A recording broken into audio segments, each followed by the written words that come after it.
বন্দে মাতৰম আমাৰ ৰাষ্ট্ৰগীত আজি 150 বছৰ হ'ল ইয়াৰ ৰচনা হোৱা।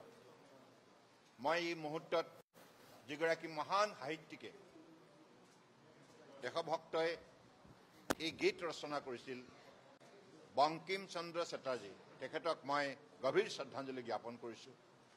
আৰু মাননীয় প্ৰধানমন্ত্ৰী ডাঙৰীয়াকো মই বিশেষভাৱে ধন্যবাদ জনাইছোঁ। তেখেতৰ নেতৃত্বত আজি সমগ্ৰ ভাৰতবৰ্ষতেই বন্দে মাতৰমৰ 150 বছৰ উপলক্ষে চৌদিশে ভাৰতবৰ্ষৰ জনগণ একত্ৰিত হৈ আজি দেশবাসীয়ে এই গীত ৰচনা কৰা বংকিম চন্দ্ৰ চেটাৰ্জীক স্মৰণ কৰিছে আৰু গীতটোৰ যোগেদি ভাৰতবৰ্ষক আগন্তুক দিনত বিশ্বৰ বুকুত আটাইতকৈ শক্তিশালী উন্নত ৰাষ্ট্ৰ হিচাপে গঢ়ি তোলাৰ সংকল্প লৈছে।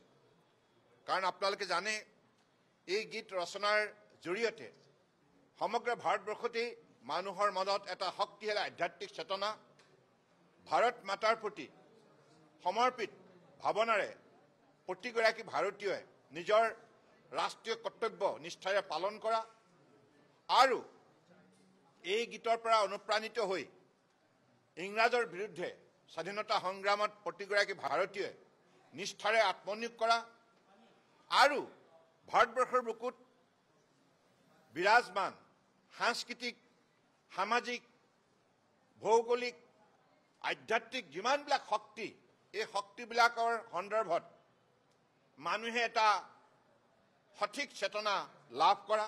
কাৰণ বন্দে মাতৰম গীতত সকলোবিলাক কথা উল্লেখ আছে আৰু অখণ্ড ভাৰতক সেই সময়ত এই গীতৰ যোগেদি জীয়াই ৰখাৰ প্ৰয়াস আৰু এই গীতৰ যোগেদি প্ৰতিজন ভাৰতীয় যাতে ৰাষ্ট্ৰৰ হকে, মা ভাৰতীৰ হকে সংকল্পবদ্ধ হয় তাৰ বাবে আহ্বান জনোৱা আৰু মাৰ প্ৰতি পুত্ৰ কন্যাই প্ৰকৃতাৰ্থত ভক্তিভাৱেৰে সেৱা কৰিলেহে সেইটোৱে দেশ সেৱা, প্ৰকৃত দেশ সেৱা।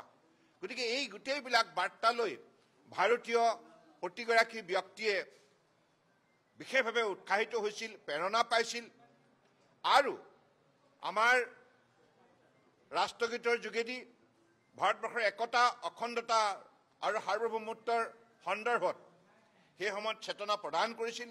গতিকে ইয়াৰ পৰা প্ৰতিগৰাকী ভাৰতীয় অনুপ্ৰাণিত হৈ ৰাষ্ট্ৰৰ হকে সমৰ্পিত ভাৱনাৰে কাম কৰিছিল। গতিকে আজিও আগন্তুক দিনত মাননীয় প্ৰধানমন্ত্ৰী ডাঙৰীয়া তেখেতৰ বক্তব্যত আজি কৈছে ভাৰতবৰ্ষক এই অমৃতকাল যাত্ৰাত আটাইতকৈ পৃথিৱীৰ শক্তিশালী ৰাষ্ট্ৰ হিচাপে গঢ়ি তোলা, আত্মনিৰ্ভৰ ভাৰত হিচাপে গঢ়ি তোলাৰ বাবে এই বন্দে মাতৰমৰ পৰা আমি প্ৰেৰণা লৈ এই যাত্ৰাক দৃঢ়তাৰে আগুৱাই নিব লাগিব। গতিকে মই বিশ্বাস ৰাখিছোঁ যে বছৰজোৰা কাৰ্যসূচী অনুষ্ঠিত হ'ব। আমাৰ উঠি অহা প্ৰজন্মই এই গীতত থকা মূল তত্ত্ববিলাক, যিটো বাৰ্তা, এই সকলোবিলাক কথা আয়ত্ব কৰিবলৈ সক্ষম হ'ব আৰু সেই ভাৱনা শক্তিৰে ভাৰতবৰ্ষৰ প্ৰতি সমৰ্পিত ভাৱনাৰে তেখেতসকলে আগন্তুক দিনত ৰাষ্ট্ৰ সেৱা কামত আত্মনিয়োগ কৰিব নিশ্চিত হ'ব।